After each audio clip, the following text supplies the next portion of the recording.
नमस्कार सभी विद्यार्थियों का एक बार फिर से एग्री कोचिंग बाय विकास सर परिवार में स्वागत करता हूं। हम लोग रोज़ एग्रीकल्चर के बेहतरीन प्रश्नों के साथ मुलाकात करते हैं। जैसा कि आप लोगों को पता है, कृषि विज्ञान से संबंधित जितने भी एग्जाम होते हैं, चाहे आईसीआर हो, BHU, FO, WO, agriculture supervisor, camp supervisor, agriculture TA, Uttar Pradesh TGT, PGT, STA, जो भी इस तरीके के एग्जाम होते हैं उनकी तैयारी से संबंधित प्रश्नों को रोज़ाना हम लेकर आते हैं। प्यारे विद्यार्थियों, जितने भी आप लोग हमारे चैनल से जुड़े हुए हैं, सबका हम एग्री कोचिंग बाय विकास सर परिवार में स्वागत करते हैं। आज की जो हमारी क्लास रहने वाली है वो पशुओं की बीमारियां, यानी कि पशुओं में कौन कौन सी बीमारी लगती हैं, किस वायरस के कारण लगती है, किस जीवाणु के कारण लगती है, किस कवक, कौन सा प्रोटोजोआ उसको प्रभावित करता है, उसके बारे में आज हम लोग देखेंगे। इससे संबंधित 2 या 3 क्वेश्चन हर एग्जाम में पूछे जाते हैं। ठीक है, तो इस वीडियो को शुरू से लेकर लास्ट तक जरूर देखिएगा दोस्तों। तो चलिए शुरुआत करते हैं अपने फर्स्ट क्वेश्चन से। फर्स्ट क्वेश्चन आपकी स्क्रीन पर आ चुका है। क्वेश्चन कह रहा है, निम्न में से कौन से पशुओं के विषाणु जन्य रोग है। इसमें से बताना है कौन सा ऐसा रोग है जो वायरस के कारण होता है। फर्स्ट ऑप्शन देखेंगे एफएमडी, उसके बाद swine fever, rinderpest, all of these. इनमें से सभी, इन चारों में से बताइए कौन सा राइट आंसर हो जाएगा दोस्तों। तो यहाँ पर जो राइट आंसर हो जाएगा वो हो जाएगा डी ऑप्शन, यानी कि एफएमडी, स्वाइन फीवर, रिएंडर पेस्ट, ये तीनों के तीनों रोग कैसे हैं, विषाणु जनित है। तो इसलिए हमारा डी ऑप्शन यहाँ पर राइट आंसर हो जाएगा दोस्तों। ठीक है, डी ऑप्शन यहाँ पर राइट आंसर हो जाएगा। इसके बाद देखेंगे क्वेश्चन नंबर 2। क्वेश्चन नंबर 2 आपकी स्क्रीन पर आ चुका है। क्वेश्चन कह रहा है, रानीखेत है। रानीखेत क्या है ये बताना है। विषाणु जनित बीमारी है, निमोटोड जनित बीमारी है, या जीवाणु जनित बीमारी है, या कवक जनित बीमारी है। तो रानीखेत के बारे में सब लोग जानते हैं, एक प्रकार की वायरस डिजीज है। ठीक है, तो ए ऑप्शन यहाँ पर राइट आंसर हो जाएगा, विषाणु जनित बीमारी है। और किस में होता है, ये सबसे ज़्यादा प्रभाव मुर्गियों में दिखाता है यह रोग, और मुर्गियों का सबसे प्रमुख रोग है, खतरनाक रोग है। ठीक है, ये भी आपको याद रखना है। यह जो विषाणु द्वारा यह रोग लगता है, इस बीमारी से सर्वाधिक जो मौतें होती हैं वो मुर्गियों में देखी गई हैं। और इस बीमारी का रोग कारक जो है पैरामिक्सा सेरोटाइप 1 वायरस के कारण होता है। ठीक है, आपको याद रखना है, पैरामिक्सो सेरोटाइप 1 जो वायरस है, इसी के कारण ये रोग लगता है। इससे बचाव के लिए मुर्गियों को क्या करना है, 7 दिन की उम्र में इसको इंजेक्शन लगा देना है।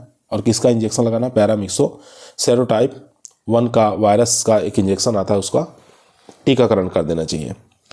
क्वेश्चन नंबर दोस्तों देखेंगे 3 नंबर क्वेश्चन आपकी स्क्रीन पर आ चुका है। काफ़ी अच्छा इंपॉर्टेंट क्वेश्चन है जो कि एग्जाम में पूछा जाता है। क्वेश्चन कह रहा है, खुर पका मुंह पका रोग द्वारा होता है। तो एफएमडी बताना है किसके द्वारा होता है, विषाणु द्वारा, जीवाणु द्वारा, कवक द्वारा, या प्रोटोजोआ द्वारा। तो यहाँ पर जो राइट आंसर हो जाएगा ये हो जाएगा ए ऑप्शन, यानी कि वायरस जनित रोग है, खुरपका मुंह पका, एफएमडी। ए ऑप्शन यहाँ पर राइट आंसर हो जाएगा दोस्तों। यहाँ पे देख सकते हैं कितनी बार एग्जाम में पूछा गया है, बहुत बार एग्जाम आया हुआ है। उत्तर प्रदेश टीजीटी, पीजीटी के अंदर आरपीएससी, डब्ल्यूओ, टीजीटी, डब्ल्यूओ। ठीक है, बहुत बार एग्जाम में पूछा गया है। उसके बाद यहाँ देखेंगे कौन कौन से रोग जो है विषाणु जनित हैं। विषाणु जनित जो रोग हैं उसमें खुरपका मुंह पका आपको याद रखना है, ये बार बार एग्जाम में पूछा जाता है। चेचक याद रखना है, पशु प्लेग और नील जिह्वा, ये जो रोग है ये विषाणु जनित है। उसके बाद जीवाणुओं द्वारा कौन कौन से रोग होते हैं पशुओं में, थनैला आपको याद रखना है, जहरबाद याद रखना है, क्षय रोग याद रखना है जिसको टीबी के नाम से जानते हैं, गिल्टी रोग आपको याद रखना है, और गलघोटू, ये सब रोग जीवाणु जनित है। कवक जनित रोग आपको याद रखना है, दाद, ब्रूडर, निमोनिया। ठीक है, ये सब कवक जनित रोग हैं। उसके बाद प्रोटोजोआ जनित रोग कौन कौन से होते हैं, मलेरिया हो जाएगा, किलनी ज्वर और लाल अतिसार, ये सब प्रोटोजोआ द्वारा रोग लगते हैं। क्वेश्चन नंबर देखेंगे 4 नंबर क्वेश्चन आपकी स्क्रीन पर आ चुका है। क्वेश्चन कह रहा है, रिएंडर पेस्ट का कारण क्या है। तो बताना है रिएंडर पेस्ट का कारण क्या है। चलिए 4 ऑप्शन देख लेते हैं। चारों ही ऑप्शन दोस्तों आपकी स्क्रीन पर आ चुका है, जीवाणु द्वारा, विषाणु द्वारा, कवक द्वारा, या प्रोटोजोआ द्वारा। तो आपको बताना है रिएंडर पेस्ट किसके द्वारा होता है। तो राइट आंसर हो जाएगा यहाँ पर बी द्वारा, यानी कि विषाणु द्वारा, वायरस द्वारा यह रोग लगता है, रिएंडर पेस्ट। यहाँ पे देखेंगे कुछ रोगों का नाम दिया हुआ है जो विषाणु जनित, जीवाणु जनित, कवक जनित, या प्रोटोजोआ जनित ये रोग लगते हैं। यहाँ देखेंगे वायरस के कारण कौन कौन से रोग लगते हैं, जैसे पॉक्स की बात करें, चेचक जो है ये भी वायरस के कारण होता है। खुरपका मुंहपका ये भी वायरस के कारण होता है। पशु प्लेग ये भी वायरस के कारण ही होता है। और सुअर ज्वर जो होता है, स्वाइन फीवर जिसको कहा जाता है, ये भी वायरस जनित रोग है। जीवाणु द्वारा जो रोग लगते हैं इसमें थनैला आपको याद रखना है, क्षय रोग याद रखना है, गलघोटू याद रखना है, गिल्टी रोग याद रखना है। उसके बाद देखेंगे यहाँ पर कवक द्वारा जो लगता है, दाद लगता है।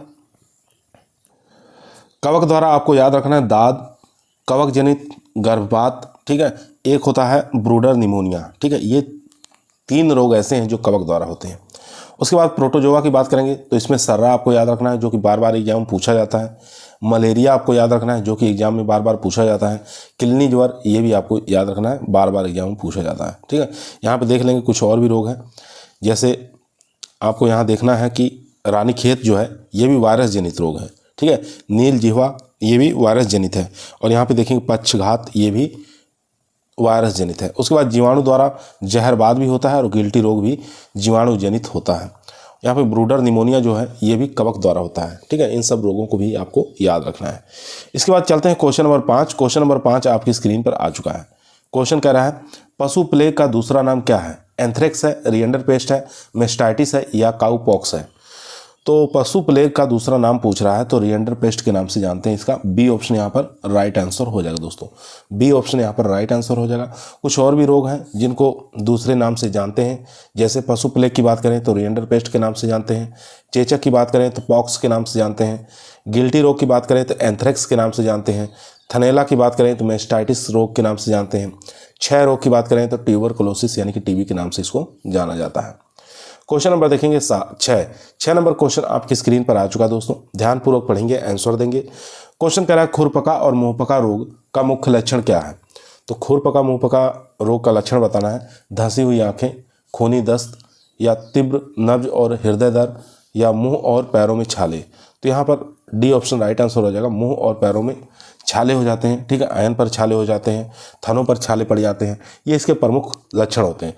और इस रोग से जो प्रभावित पशु होते हैं उसमें 104 से लेकर 105 डिग्री फ़ारेनहाइट तक उसमें ज्वर आ जाता है, बुखार आ जाता है, ठीक है।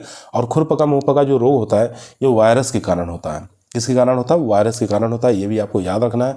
उपचार के लिए क्या करते हैं? मुँह में जो छाले पड़ते हैं उसको हम बोरिक एसिड या पोटेशियम परमैंगनेट या कार्बोलिक एसिड जो होता है उससे हम 3 से 4 बार उसकी धुलाई करते हैं। इससे हम पशुओं को खुरपका मुंहपका रोग से बचाया जा सकता है, ठीक है। क्वेश्चन नंबर चलते हैं 7 पर। क्वेश्चन नंबर देखेंगे 7 नंबर क्वेश्चन आपकी स्क्रीन पर आ चुका है दोस्तों। क्वेश्चन कह रहा है मेस्टाइटिस दुधारू पशुओं का एक संक्रामक रोग है जो मुख्यतः किसको प्रभावित करता है? थन को प्रभावित करता है, टांगे को प्रभावित करता है या पूंछ को या मुख को? तो काफ़ी अच्छा क्वेश्चन है दोस्तों। तो यहाँ पर राइट जो आंसर हो जाएगा वो हो जाएगा ए ऑप्शन, यानी कि थन को प्रभावित करता है, ठीक है। यहाँ देख सकते हैं, यहाँ जो लिखा हुआ है यहाँ से भी क्वेश्चन एग्जाम में पूछा गया है।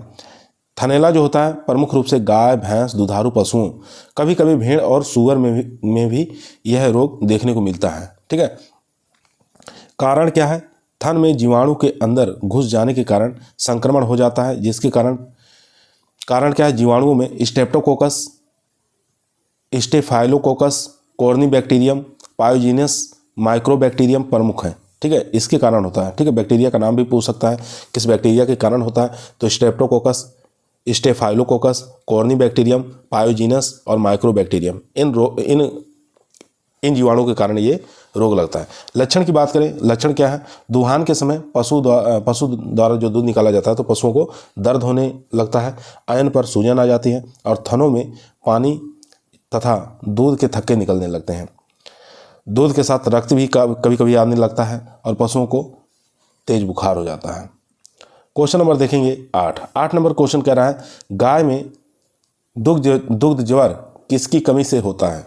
ठीक है, मिल्क फीवर जो होता है गाय में किसकी कमी के कारण होता है ये आपको बताना है। नाइट्रोजन, कैल्शियम, फास्फोरस या सोडियम। तो यहाँ पर जो राइट आंसर हो जाएगा दोस्तों वो हो जाएगा बी ऑप्शन, यानी कि कैल्शियम की कमी के कारण होता है, ठीक है, ना कि अधिकतर कैल्शियम की कमी के कारण होता है मिल्क फीवर। यहाँ देख सकते हैं एग्जाम में कितनी बार पूछा गया, अनहद बार पूछा गया, 2021, 2016, 2013, 2010, 2009, 5, 4, ठीक है। ये इसका फेवरेट क्वेश्चन है एनिमल हस्बेंड्री का। इसके बाद यहाँ देखेंगे दुग्ध ज्वर स्तनधारी पशुओं में पाया जाता है। यह रक्त में कैल्शियम की कमी के कारण होता है। इसके लक्षण तापक्रम से कम हो जाता है। ठीक है, इसका प्रमुख लक्षण क्या है, टेम्परेचर इसमें गिर जाता है, लो हो जाता है। बाकी पशुओं में जो रोग बीमारियां लगते हैं तो टेम्परेचर बढ़ जाता है, लेकिन इसमें लो हो जाता है। कान तथा पैर कैसे हो जाते हैं, ठंडे हो जाते हैं। अत्यधिक पसीना होता है। ठीक है, और कभी कभी पशु बेहोश हो जाता है या खाना बंद कर देता है। इसके उपचार के लिए क्या करते हैं, 25% कैल्शियम बोरोग्लूकोनेट घोल का 200 से लेकर 300 सीसी अंतःशिरा में इंजेक्शन लगाते हैं, याद रखेंगे। उसके बाद क्वेश्चन नंबर चलते हैं 9 पर। 9 नंबर क्वेश्चन आपकी स्क्रीन पर आ चुका है। क्वेश्चन कह रहा है पशुओं में एटेविज्म किससे संबंधित है। तो पशुओं में एटेविज्म जो है किससे संबंधित है, गुणों का गायब होना, गुणों में पुनरावृत्ति होना, गुणों का समाप्त होना, या इनमें से कोई नहीं। तो यहाँ पर राइट आंसर हो जाएगा बी ऑप्शन, यानी कि गुणों की पुनरावृत्ति होना। बी ऑप्शन यहाँ पर राइट आंसर हो जाएगा दोस्तों, बी ऑप्शन यहाँ पर राइट आंसर हो जाएगा। चलते हैं क्वेश्चन नंबर 10 पर। क्वेश्चन नंबर देखेंगे दोस्तों 10 नंबर क्वेश्चन आपके स्क्रीन पर आ चुका है। क्वेश्चन कह रहा है पशुओं का जन्मजात कृमियों का क्या कारण है। तो पशुओं का जन्मगत कमियों का क्या कारण है, ये आपको बताना है। कुपोषण या छूत की बीमारी, जहर पीने से, या आनुवांशिकता। तो पशुओं का जो जन्मगत कमियों का कारण है वो होता है हेरिडिटी, यानी कि आनुवांशिकता। बी ऑप्शन यहाँ पर राइट आंसर हो जाएगा दोस्तों। इसके बाद यहाँ देखेंगे कि पशुओं में जन्मगत हो या जन्मजात हो या पैदाइशी हो, इस कमियों का कारण जो होता है आनुवांशिकता होता है, यानी कि हेरिडिटी होता है। आनुवांशिकता में माता पिता के गुणों से उसमें उपस्थित विकार कमियां नवजात बच्चों में आ जाती हैं, जिससे पशुओं में विकार उत्पन्न हो जाता है। उसके बाद क्वेश्चन नंबर 11 देखेंगे। 11 नंबर क्वेश्चन स्क्रीन पर आ चुका है। क्वेश्चन कह रहा है पशुओं में खुरपका और मुंहपका बीमारी सामान्यतः किस मौसम में होती है। तो पशुओं में खुरपका मुंहपका बीमारी किस मौसम में होती है, ये आपको बताना है। सर्दी में, गर्मी में, बरसात में, या बसंत में। तो यह जो बीमारी होती है दोस्तों, ये अधिकतर बरसात के सीजन में होती है। सी ऑप्शन यहाँ पर राइट आंसर हो जाएगा। ठीक है, सी ऑप्शन यहाँ पर राइट आंसर हो जाएगा। तो एक चीज़ और क्वेश्चन पूछा जाता है कि यह जो बीमारी है वायरस के कारण फैलती है। ठीक है, और भारत में यह एशिया 1 विषाणु द्वारा बरसात के मौसम में सामान्य रूप से फैलाया जाता है। ठीक है, भारत में किसके द्वारा, एशिया 1 जो वायरस है इसके द्वारा ये फैलता है। ठीक है, इसमें क्या होता है, पशु के खुर, मुंह और थनों और ऐन पर इसके लक्षण सामान्य रूप से दिखाई देते हैं। दुधारू पशुओं में क्या होता है, दूध की मात्रा घट जाती है और पशु दुर्लभ हो जाता है। क्वेश्चन नंबर देखेंगे 12 नंबर क्वेश्चन कह रहा है रानीखेत बीमारी किस पशु से संबंधित है। सुअर से, गाय से, भेड़ से, या मुर्गी से। तो रानीखेत बीमारी मुर्गी से संबंधित है। डी ऑप्शन यहाँ पर राइट आंसर हो जाएगा दोस्तों, डी ऑप्शन यहाँ पर राइट आंसर हो जाएगा। अब यह जो रोग है ये किसके द्वारा होता है, तो वायरस के कारण होता है। ठीक है, वायरस का नाम भी आपको याद रखना है, पैरामाइक्सो। ठीक है, तो इस रोग के कारण यह होता है। सबसे पहले इस रोग को 1639-40 में उत्तराखंड में, ठीक है, उत्तराखंड में रानीखेत शहर में चिन्हित किया गया था इस रोग को। यह जो रोग है मुख्य रूप से सभी मुर्गियों में देखने को मिलता है, जैसे मुर्गी है, टर्की है, बत्तख है, कोयल, तीतर, ठीक है, और कबूतर, इन सब में भी देखने को मिलता है। चलते हैं क्वेश्चन नंबर 13 पर। 13 नंबर क्वेश्चन आपकी स्क्रीन पर आ चुका है। क्वेश्चन कह रहा है सुअर की टॉम बर्थ नस्ल निम्न में से किस देश में पाई जाती है। तो सुअर की टॉम बर्थ नस्ल जो है किस देश में पाई जाती है, अमेरिका, भारत, इंग्लैंड, कनाडा। तो इसका जो राइट आंसर हो जाएगा दोस्तों सी ऑप्शन, यानी कि इंग्लैंड की नस्ल है। सी ऑप्शन यहाँ पर राइट आंसर हो जाएगा दोस्तों, सी ऑप्शन यहाँ पर राइट आंसर हो जाएगा। इसके बाद क्वेश्चन नंबर देखेंगे 14 नंबर क्वेश्चन कह रहा है रानीखेत रोग किस विषाणु द्वारा होता है। फाउल हॉपर्स द्वारा, पैरामिक्सो वायरस द्वारा, या एविपॉक्स के द्वारा, या एल्टोरो वायरस के द्वारा। तो यहाँ पर राइट आंसर हो जाएगा बी ऑप्शन, पैरामिक्सो वायरस के कारण रानीखेत बीमारी। तो बी ऑप्शन यहाँ पर राइट आंसर हो जाएगा। चलते हैं क्वेश्चन नंबर 15 पर। क्वेश्चन नंबर 15 आपकी स्क्रीन पर आ चुका है दोस्तों। क्वेश्चन को ध्यानपूर्वक पढ़िए, आंसर देंगे। क्वेश्चन नंबर कह रहा है कि मैस्टाइटिस रोग पशुओं में किसके कारण होता है, जीवाणु द्वारा, विषाणु द्वारा, कवक और शुष्क दोहन द्वारा, कृमि द्वारा। तो यहाँ पर राइट आंसर हो जाएगा ए ऑप्शन, यानी कि जीवाणु द्वारा होगा। ए ऑप्शन यहाँ पर राइट आंसर हो जाएगा। यहाँ देखेंगे जीवाणु द्वारा जो रोग लगते हैं, जैसे गलघोटू हो गया, गिल्टी रोग हो गया, लंगड़ा, बुखार, थनैला रोग जिसको मैस्टाइटिस कहा जाता है, निमोनिया, ठीक है, क्षय रोग और जौन रोग, संक्रामक गर्भपात आदि है। उसके बाद यहाँ पर कवक द्वारा खाज को आप याद रखेंगे, दाद खाज, ठीक है, और कृमि द्वारा पेचिश होता है। उसके बाद क्वेश्चन नंबर 16 देखेंगे, मेस्टाइटिस रोग किस अंग में होता है? फेफड़े में होता है, दिल में होता है, थन में होता है या मूत्राशय में होता है? तो मेस्टाइटिस जो रोग होता है वो होता है थन के अंदर, ठीक है। सी ऑप्शन यहाँ पर राइट आंसर हो जाएगा। यहाँ देख सकते हैं थनैला रोग को मेस्टाइटिस रोग के नाम से जाना जाता है। ये थन को प्रभावित करता है। यह सभी पालतू पशुओं में होता है। इस रोग से, यह रोग किसके कारण होता है ये भी पूछा जा सकता है, जीवाणु द्वारा होता है, ठीक है, बहुत बार एग्जाम में पूछा गया है। तो इसमें क्या होता है, लैक्टोज की मात्रा कम हो जाती है और क्लोराइड की मात्रा बढ़ जाती है। याद रखेंगे, लैक्टोज की मात्रा कम हो जाती है और क्लोराइड की मात्रा बढ़ जाती है। कौन से रोग में? मेस्टाइटिस रोग के अंदर। क्वेश्चन नंबर देखें 17 नंबर क्वेश्चन कर रहा है, पशुओं में चिचड़ी बुखार का रोग होता है विषाणु द्वारा, जीवाणु द्वारा, प्रोटोजोआ द्वारा या इनमें से कोई नहीं? तो 17 का जो राइट आंसर हो जाएगा दोस्तों वो हो जाएगा सी ऑप्शन, यानी कि प्रोटोजोआ द्वारा होता है, ठीक है। सी ऑप्शन यहाँ पर राइट आंसर हो जाएगा। C option is right answer. यहाँ देखेंगे इससे अन्य नाम जैसे कि पायरोप्लाज्मोसिस या टेक्साल फीवर के नाम से जानते हैं, या बेबी सियोसिस के नाम से जानते हैं, या अंग्रेजी में टिक फीवर के नाम से इसको जाना जाता है, ठीक है। यह रोग किसके द्वारा होता है? प्रोटोजोआ द्वारा होता है, याद रखिए। जितनी भी गाय होती हैं और भैंस में ये रोग देखने को मिलता है। क्वेश्चन नंबर देखेंगे 18 नंबर क्वेश्चन कह रहा है, निम्नलिखित में से कौन सा पशुओं में विषाणु द्वारा उत्पन्न होता है? तो कौन सा रोग ऐसा है जो विषाणु द्वारा होता है? गलघोटू, पोकनी, क्षय रोग या थनैला? तो यहाँ पर राइट आंसर हो जाएगा दोस्तों बी ऑप्शन, ठीक है। बी ऑप्शन यहाँ पर राइट आंसर हो जाएगा, पोकनी। यहाँ देख सकते हैं विषाणु द्वारा जो रोग फैलने वाला होता है उसको पोकनी है, ठीक है, जिसको हम रिंडरपेस्ट के नाम से जानते हैं पोकनी को। जबकि गलघोटू और थनैला और क्षय रोग ये किसके द्वारा होते हैं? जीवाणु द्वारा होते हैं, ठीक है। गलघोटू, थनैला, क्षय रोग जीवाणु द्वारा होता है और रिंडरपेस्ट यानी कि पोकनी के नाम से जानते हैं वायरस के द्वारा होता है। क्वेश्चन नंबर देखेंगे 19 नंबर क्वेश्चन कह रहा है, स्ट्रिप कप जांच की जाती है। तो स्ट्रिप कप के द्वारा क्या जांच करते हैं? गर्भाशय शोथ रोग, थनैला रोग, आफरा रोग या कॉक्सीडियोसिस? तो यहाँ पर राइट आंसर हो जाएगा दोस्तों, थनैला रोग की जांच की जाती है स्ट्रिप कप के द्वारा, ठीक है। स्ट्रिप कप टेस्ट के द्वारा थनैला रोग की जांच की जाती है। इसमें क्या होता है, स्ट्रिप कप एक प्रकार का एल्युमिनियम का गोल प्याला होता है जिसके ऊपर एक गोल काले रंग का ढक्कन लगा होता है जिसे हम पृथक कर सकते हैं। और यह ढक्कन ढक्कन के एक सिरे पर छोटे छोटे छिद्र होते हैं जिसके रास्ते क्या होता है, दूध अंदर चला जाता है। इस प्याले में थनों का कुछ दूध छिछड़े के रूप में जम जाते हैं, ठीक है, क्लॉट के रूप में जम जाते हैं। तो वही हमारा क्या होता है, वो थनैला रोग होता है, ठीक है। तो इससे पता चल जाता है कि अगर क्लॉट के रूप में जमा हुआ कुछ दूध छननी के ऊपर रहेगा, झरने के ऊपर, तो वही हमारा थनैला रोग का प्रमुख लक्षण होता है, याद रखेंगे। चलते हैं क्वेश्चन नंबर 20 पर। क्वेश्चन नंबर 20 आपके स्क्रीन पर आ चुका है। क्वेश्चन कर रहा है, एक बीमारी एक पशु से दूसरे पशु में फैल गई है तो इसे निम्न में से किस प्रकार का रोग कहा जाता है? संक्रामक रोग, सांसर्गिक रोग, परजीवी रोग या न्यूनता रोग? तो इसको हम सांसर्गिक रोग के नाम से जानते हैं। बी ऑप्शन यहाँ पर राइट आंसर हो जाएगा दोस्तों। सांसर्गिक रोग के नाम से इसको जाना जाता है, याद रखेंगे। काफ़ी मोस्ट है, इंपॉर्टेंट क्वेश्चन है, बार बार एग्जाम पूछा जाता है। इसके बाद क्वेश्चन नंबर देखेंगे 21 नंबर क्वेश्चन कह रहा है, पशुओं में छूत की बीमारी निम्न में से कौन सी है? घेंघा रोग, दुग्ध ज्वर, टिटनेस या खुरपका मुंहपका रोग? तो यहाँ पर राइट आंसर हो जाएगा डी ऑप्शन, यानी कि खुरपका मुंहपका रोग जो है ये छूत वाली बीमारी है। डी ऑप्शन यहाँ पर राइट आंसर हो जाएगा दोस्तों।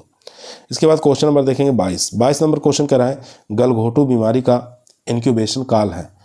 तो इसका इंक्यूबेशन काल आपको बताना है, इंक्यूबेशन पीरियड बताना है। तो यहाँ पर राइट आंसर हो जाएगा 1 से 3 दिन का होता है। ए ऑप्शन यहाँ पर राइट आंसर हो जाएगा दोस्तों। ए ऑप्शन यहाँ पर राइट आंसर हो जाएगा। इंक्यूबेशन पीरियड कितने होगा? 1 से 3 दिन का होता है। यह जो रोग लगता है गाय में लगता है, भैंस में लगता है और बैल में लगता है, कभी कभी भेड़ और बकरियों में भी देखने को मिलता है। इस रोग के कारण जो है गाय में जो लगता है पास्चुरेला बोविली सेप्टिका के कारण लगता है, ठीक है, और भैंस में पास्चुरेला बोवेली सेप्टिका के कारण लगता है। इसमें बोवी सेप्टिका रहेगा और इसमें बोवेली सेप्टिका के कारण लगता है। दोनों ही याद रखेंगे, दोनों भी एग्जाम में पूछ सकता है कि गाय में किसके कारण लगता है और भैंस में किसके कारण लगता है। रोकथाम की बात करें तो एचएस सीरम या एचएस वैक्सीन आता है, उसका इंजेक्शन लगा देते हैं, ठीक है, रोकथाम के लिए। क्वेश्चन नंबर देखेंगे 23 नंबर क्वेश्चन कर रहा है, जब यह रोग बहुत बड़े क्षेत्र में तथा एक साथ बहुत सारे पशुओं में हो जाता है तो इस रोग को क्या कहते हैं? पशु महामारी कहते हैं, स्थानांतरित रोग कहते हैं, या विदेशी रोग कहते हैं, या विकिरण रोग कहते हैं। तो जब यह रोग बहुत बड़े क्षेत्र में या एक साथ बहुत ज़्यादा पशुओं में हो जाता है तो उसको हम पशु महामारी के नाम से जानते हैं। ठीक है, किस नाम से जानते हैं? पशु महामारी के नाम से जाना जाता है। ए ऑप्शन यहाँ पर राइट आंसर हो जाएगा दोस्तों। ए ऑप्शन यहाँ पर राइट आंसर हो जाएगा, पशु महामारी के नाम से जानते हैं। चलते हैं क्वेश्चन नंबर 24 पर।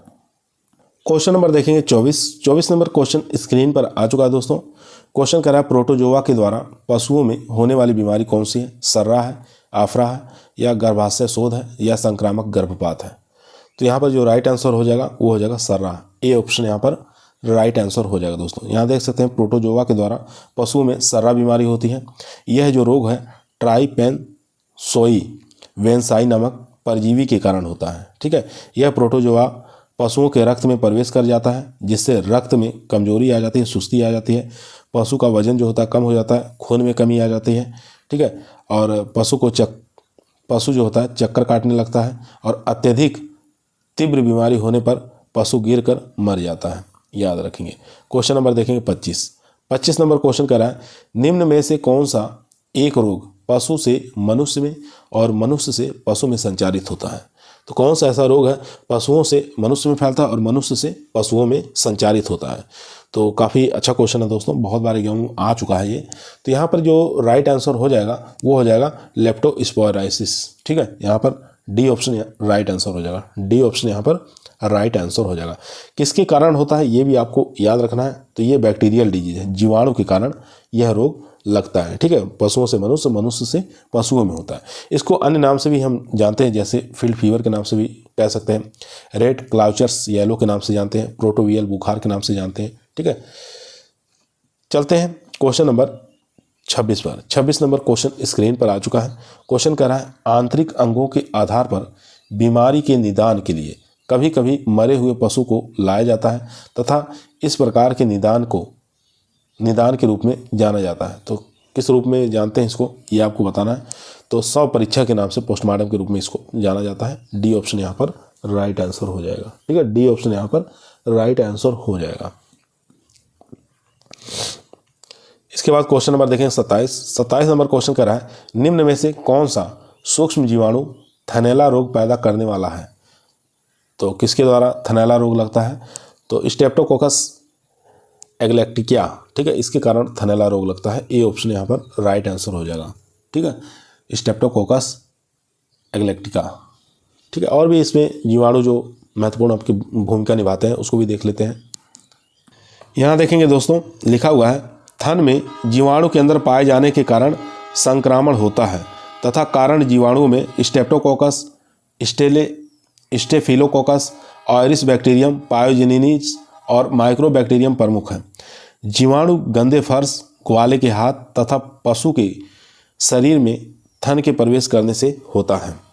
क्वेश्चन नंबर देखेंगे 28 नंबर क्वेश्चन कह रहा है निम्नलिखित में से कौन सा रोग वायरस के कारण होता है? तो वायरस जनित रोग इसमें से बताना है कौन सा हो जाएगा। तो वायरस जनित रोग इसमें एफएमडी है। ठीक है, ए ऑप्शन यहाँ राइट आंसर हो जाएगा दोस्तों। ए ऑप्शन यहाँ पर राइट आंसर हो जाएगा। एफएमडी जो रोग है ये वायरस के कारण होता है तथा सबसे पहले वेली और केरे ने 1922 में ए और ओ प्रकार के वायरस की खोज की थी। उसके बाद वाल्टमैन और ट्रेचवेन ने तीसरे प्रकार के वायरस की खोज की थी जिसका नाम था सी वायरस। ठीक है, सी वायरस। ये तीनों ही वायरस अलग अलग होते हैं, एक वायरस नहीं होते, तीनों ही अलग अलग प्रकार के होते हैं, याद रखेंगे। क्वेश्चन नंबर देखेंगे 29 नंबर क्वेश्चन कह रहा है दूध के माध्यम से मनुष्य में फैलने वाली बीमारी कौन सी है? दूध के माध्यम से मनुष्य में फैलने वाली बीमारी कौन सी है? थनैला रोग है, मेस्टाइटिस है, टाइफाइड है, या दूध ज्वर है? तो यहाँ पर राइट आंसर हो जाएगा सी ऑप्शन, यानी कि टाइफाइड है। सी ऑप्शन यहाँ पर राइट आंसर हो जाएगा दोस्तों, 29 का सी ऑप्शन। इसके बाद चलते हैं क्वेश्चन नंबर 30 पर। 30 नंबर क्वेश्चन आपकी स्क्रीन पर आ चुका है। क्वेश्चन कह रहा है बछड़ों में खुरेरा किया जाता है। तो बछड़ों में खुरेरा क्यों किया जाता है ये आपको बताना है। तो बछड़ों में जो खुरेरा किया जाता है दोस्तों वो स्वस्थ रखने के लिए किया जाता है। ठीक है, सी ऑप्शन यहाँ पर राइट आंसर हो जाएगा। खुरेरा का प्रमुख उद्देश्य होता है यहाँ पर पशुओं को स्वस्थ रखना। त्वचा रोगों से बचाने के लिए, रक्त संचार को बढ़ाने के लिए, इसलिए खुरैरा किया जाता है पशुओं में, याद रखेंगे। क्वेश्चन नंबर देखेंगे 31 नंबर क्वेश्चन कह रहा है दुहाई बाड़े के फर्श की सफाई के लिए क्लोरीन की घोल की मात्रा प्रयोग करना है तो कितनी मात्रा में प्रयोग करेंगे। ठीक है, तो फर्श की अगर सफाई करना है, बाड़े की सफाई करना है या दुग्ध दोहन वाला स्थान को सफाई करना है तो क्लोरीन की मात्रा कितने ppm में हम प्रयोग करेंगे ये आपको बताना है। 100 ppm, 200 ppm, 400 ppm या 500 ppm। तो राइट आंसर हो जाएगा यहाँ पर बी ऑप्शन यानी कि 200 ppm। बी ऑप्शन यहाँ पर राइट आंसर हो जाएगा दोस्तों। गौशाला की अगर धुलाई करना है तो धुलाई के लिए 1% फिनाइल का प्रयोग हम फर्श पे छिड़काव के रूप में करते हैं। ठीक है, याद रखेंगे, फिनाइल की मात्रा भी एग्जाम में पूछा जाता है। क्वेश्चन नंबर देखेंगे 32 नंबर क्वेश्चन कह रहा है दुहाई से पूर्व आयन को पोंछने के लिए हाइपोक्लोराइड के घोल का प्रयोग करना चाहिए तो कितनी मात्रा में प्रयोग करना है ये आपको बताना है। ठीक है, तो यहाँ पर ऑप्शन आपके सामने है 50 ppm, 100 ppm, 200 ppm या 500 ppm। तो यहाँ पर जो राइट आंसर हो जाएगा दोस्तों वो हो जाएगा 100 ppm। ठीक है, बी ऑप्शन यहाँ पर राइट आंसर हो जाएगा। 100 ppm का घोल का प्रयोग कर सकते हैं। अगर क्लोरीन का घोल का प्रयोग करें तो क्लोरीन का 200 ppm, याद रखेंगे। ठीक है, क्लोरीन का 200 ppm। और डिटोल का पूछे तो डिटोल का 2% इसमें प्रयोग में लेना है। चलते हैं क्वेश्चन नंबर 33 पर। क्वेश्चन नंबर दोस्तों 33 आपके स्क्रीन पर आ चुका है, ध्यानपूर्वक पढ़ेंगे, आंसर देंगे। क्वेश्चन कह रहा है दुग्ध ज्वर में गाय का तापमान होता है सामान्य रहता है, सामान्य से कम रहता है, सामान्य से अधिक रहता है या विषम रहता है। तो राइट आंसर हो जाएगा मिल्क फीवर के अंदर सामान्य से टेम्परेचर से कम हो जाता है। ठीक है, दुग्ध ज्वर में तापक्रम क्या होता है, कम हो जाता है, ये आपको याद रखना है। इसमें ये जो दुग्ध ज्वर है ये कैल्शियम की कमी के कारण होता है, याद रखेंगे, कैल्शियम की कमी के कारण होता है। इसके लिए बचाव के लिए क्या करते हैं, बचाव हेतु 25% कैल्शियम बोरे ग्लूकोनेट का घोल का 200 से लेकर 300 सीसी अंतःशिरा में इंजेक्शन लगाते हैं, याद रखेंगे। क्वेश्चन नंबर देखेंगे 34 नंबर क्वेश्चन कर रहा है आफरा रोग संबंधित है तो किससे संबंधित है। आफरा रोग सब लोग जानते हैं, आफरा रोग किससे संबंधित है तो र्यूमेन में गैस इकट्ठी होने के कारण आफरा रोग हो जाता है। ए ऑप्शन यहाँ पर राइट आंसर हो जाएगा दोस्तों, ए ऑप्शन यहाँ पर राइट आंसर हो जाएगा।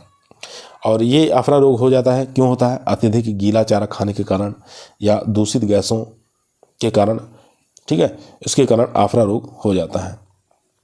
चलते हैं क्वेश्चन नंबर 35 पर। 35 नंबर क्वेश्चन आपकी स्क्रीन पर आ चुका है। क्वेश्चन कह रहा है घेंगा जिसको ग्वाइटर रोग कहा जाता है किस ग्रंथि के बढ़ने के कारण होता है, थायराइड ग्रंथि या पैराथायराइड, एड्रिनल, पिट्यूटरी।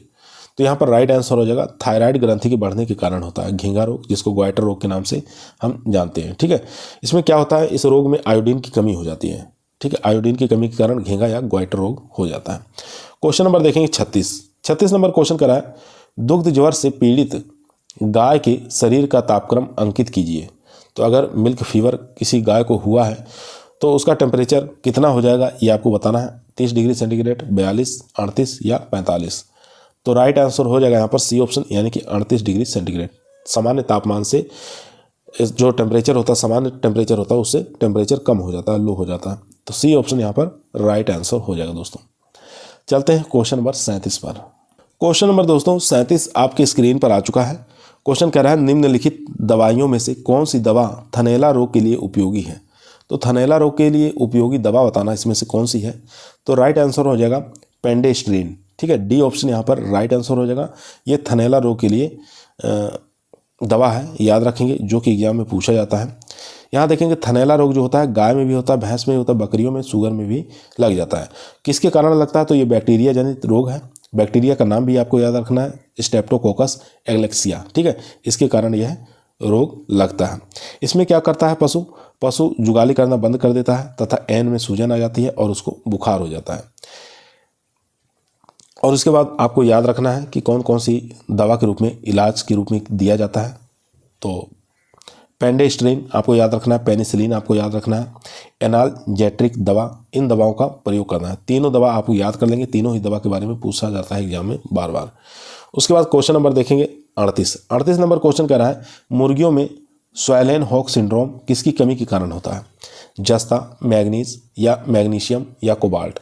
तो 38 का जो राइट आंसर हो जाएगा दोस्तों वो हो जाएगा B option manganese. B option यहाँ पर राइट आंसर हो जाएगा। बी ऑप्शन यहाँ पर राइट आंसर हो जाएगा। यहाँ देख सकते हैं मुर्गियों में स्वेलेन हॉक सिंड्रोम जो है मैग्नीज तत्व की कमी के कारण होता है। ठीक है, इसमें क्या होता है कि इसमें मुर्गियों की हड्डियों में कैल्शियम तत्व के जमाव से हड्डियाँ फूल जाती हैं, जिससे मुर्गियों को चलने में परेशानी आती है। क्वेश्चन नंबर 39 देखेंगे, आपकी स्क्रीन पर आ चुका है। क्वेश्चन कह रहा है थनैले दूध की पहचान करने हेतु कौन सा परीक्षण किया जाता है। अगर किसी पशु को थनैला हो गया तो उसकी पहचान करने के लिए हम कौन सा टेस्ट प्रयोग में लेंगे, तो उसके टेस्ट के लिए इसमें स्ट्रिप कप टेस्ट का प्रयोग किया जाता है। ठीक है, सी ऑप्शन यहाँ पर राइट आंसर हो जाएगा, स्ट्रिप कप टेस्ट। 2 टेस्ट है, आपको याद रखना है थनैला के लिए। एक स्ट्रिप कप टेस्ट का प्रयोग करते हैं, दूसरा आपको याद रखना है कैलिफोर्नियन मेस्टाइटिस टेस्ट, CMT टेस्ट। ठीक है, ये भी थनैला रोग की पहचान करने के लिए प्रयोग में लिया जाता है। उसके बाद क्वेश्चन नंबर देखेंगे 40 नंबर क्वेश्चन कह रहा है सूखड़ी रोग या हड्डी कमजोर रोग किसकी कमी के कारण होता है। Vitamin C, vitamin A, vitamin D, vitamin E. तो यहाँ पर राइट आंसर हो जाएगा विटामिन डी की कमी से होता है। ठीक है, जिसको हम सूखा रोग कह सकते हैं। यह अधिकतर रोग बच्चों में देखने को मिलता है।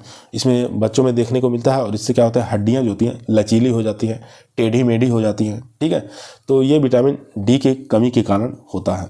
और विटामिन डी का जो प्रमुख स्रोत माना गया है वो सूर्य का प्रकाश जो है, ये विटामिन डी का प्रमुख स्रोत माना जाता है। चलते हैं क्वेश्चन नंबर 41 पर। क्वेश्चन नंबर देखेंगे 41 नंबर क्वेश्चन स्क्रीन पर आ चुका है दोस्तों। क्वेश्चन कह रहा है स्प्लीनिक फीवर का दूसरा नाम क्या है। तो किस नाम से इसको जानते हैं, काउपॉक्स, एंथ्रेक्स, FMD, मेस्टाइटिस। ठीक है, तो यहाँ पर राइट आंसर हो जाएगा दोस्तों एंथ्रेक्स। बी ऑप्शन यहाँ पर राइट आंसर हो जाएगा। स्प्लीनिक फीवर का दूसरा नाम एंथ्रेक्स के नाम से जानते हैं। तो एंथ्रेक्स जो है ये बैक्टीरियल डिजीज रोग है। ठीक है, बैक्टीरिया यानी जीवाणु के द्वारा रोग होता है। 42 नंबर क्वेश्चन देखेंगे रानीखेत रोग निम्न में से प्रभावित करता है। गौ पशुओं को सुअर, मछली या कुक्कुट। तो रानीखेत जो रोग है सबसे ज़्यादा प्रभावित करता है मुर्गियों का प्रमुख रोग माना जाता है ये। ठीक है, रानीखेत याद रखेंगे। इसके बाद यहाँ देखेंगे कि बैक्टीरिया जनित जो रोग है फाउल कोलेरा है, डायरिया है, वायरस जनित रानीखेत, मार्क रोग, प्रोटोजोआ जनित कॉक्सीडियोसिस। ठीक है, मुर्गियों में ये प्रोटोजोआ जनित प्रमुख बीमारी है कॉक्सीडियोसिस, जिसको कोनिपेचिस के नाम से इसको जाना जाता है। क्वेश्चन नंबर देखेंगे 43 कुक्कुट माता रोग निम्न में से प्रभावित करता है। तो कुक्कुट माता जो रोग है किसको प्रभावित करता है, मछली को, सुअर को, कुक्कुट को या गौ पशु को। तो यहाँ पर राइट आंसर हो जाएगा दोस्तों डी ऑप्शन। सॉरी दोस्तों, 43 का जो राइट आंसर हो जाएगा वो हो जाएगा सी ऑप्शन, यानी कि कुक्कुट, पोल्ट्री को। कुक्कुट माता रोग जो है ये मुर्गियों का प्रमुख रोग है। ठीक है, मुर्गियों को प्रभावित करता है, याद रखेंगे। क्वेश्चन नंबर देखेंगे 44। ठीक है, क्वेश्चन आपके स्क्रीन पर आ चुका है दोस्तों, ध्यानपूर्वक पढ़िए, आंसर दीजिए। क्वेश्चन कर रहा है पोल्ट्री में पैरों की अंगुली का पक्षाघात तक पोषण संबंधी बीमारी है जो उनकी कमी के कारण होता है। तो किसकी कमी के कारण होता है ये आपको बताना, vitamin A, vitamin B2, vitamin D, vitamin C. तो काफ़ी अच्छा क्वेश्चन है। पोल्ट्री में पैर की उंगली का पक्षाघात तक पोषण संबंधी बीमारी है जो उनकी कमी के कारण होता है। किसकी कमी के कारण होता है ये आपको बताना था। तो बी ऑप्शन यहाँ पर राइट आंसर हो जाएगा, विटामिन B2 यहाँ पर राइट आंसर हो जाएगा दोस्तों। यहाँ देख सकते हैं पोल्ट्री में पैर की उंगली का पक्षाघात का एक पोषण संबंधी बीमारी है जो विटामिन B2 की कमी के कारण होता है। मुर्गियों की प्रमुख बीमारी कौन सी है, रानीखेत, याद रखेंगे, वायरस के कारण होती है। वायरस का नाम है पेरीमेक्सा वायरस। ठीक है, उसके बाद चेचक जो होता है यह रोग भी बोरेलिओटा एविपॉक्स वायरस के कारण फैलता है। उसके बाद मोरेक्स, याद रखेंगे, ये भी वायरस के कारण होता है। उसके बाद क्वेश्चन नंबर 46 देखेंगे। 46 नंबर क्वेश्चन कह रहा है पशुओं में गीले हरे चारे को अत्यधिक खिलाने के कारण उत्पन्न विकार को क्या कहते हैं। दुग्ध ज्वर कहते हैं, कीटोसिस कहते हैं, टिप्नो या टिम्पेनाइटिस कहते हैं, या एचोटूरिया के नाम से इसको जानते हैं। तो यहाँ पर जो राइट आंसर हो जाएगा सी ऑप्शन, टिम्पेनाइटिस के नाम से जानते हैं। सी ऑप्शन यहाँ पर राइट आंसर हो जाएगा। यहाँ देख सकते हैं पशुओं में गीले हरे चारे को अत्यधिक खिलाने के कारण टिम्पेनाइटिस रोग उत्पन्न हो जाता है। टिम्पेनाइटिस जो रोग होता है यही आफरा का नाम होता है। ठीक है, आफरा का नाम दूसरा टिम्पेनाइटिस होता है, याद रखेंगे। कभी कभी ऑप्शन में टिम्पेनाइटिस दे देता है आफरा की जगह, तो कन्फ्यूज मत होइएगा। उसके बाद देखेंगे यह रोग जो होता है जुगाली करने वाले पशु, चाहे गाय, भैंस, भेड़, बकरी, ठीक है, इसमें सभी में देखने को मिलता है। उसके बाद क्वेश्चन नंबर 47 देखेंगे। आज के इस वीडियो का हमारा लास्ट क्वेश्चन रहेगा, गुमबोरा नामक बीमारी किसमें पाई जाती है? तो गुमबोरा नामक जो बीमारी है मुर्गी, गाय, बकरी, भेड़, तो यहाँ पर राइट आंसर हो जाएगा ए ऑप्शन, यानी कि मुर्गी के अंदर देखने को मिलती है। गुमबोरा नामक बीमारी मुर्गी के अंदर देखने को मिलती है। मुर्गियों की अन्य बीमारियां जैसे रानीखेत आपको याद रखना है, चेचक याद रखना, मोरेक्स, बर्ड फ्लू, ये सभी के सभी वायरस डिजीज रोग हैं। आज की वीडियो दोस्तों हमारी समाप्त हुई। आप लोगों को कैसी लगी कमेंट के अंदर बताइएगा। पसंद आई तो लाइक करें, शेयर करें, चैनल पर नए आए हैं तो सब्सक्राइब करना ना भूलिए। कल फिर मुलाकात करते हैं एक नई वीडियो के साथ। कल का जो हमारा टॉपिक रहेगा दोस्तों, वो उसके अंदर हम घी, दूध, दही, छाछ, पनीर, क्रीम, आइसक्रीम, बटर, ठीक है, इनसे संबंधित जो भी प्रश्न आज तक पूछे गए उन प्रश्नों को हम लोग डिस्कस करेंगे, जो कि आपके एग्रीकल्चर टीए, एसटीए एग्जाम के अंदर और उत्तर प्रदेश टीजीटी, पीजीटी, इन सब एग्जामों के लिए काफ़ी मोस्ट और इम्पोर्टेंट साबित होगा। तो कल फिर मुलाकात करते हैं शाम को 8 बजे। तब तक सभी लोगों को धन्यवाद।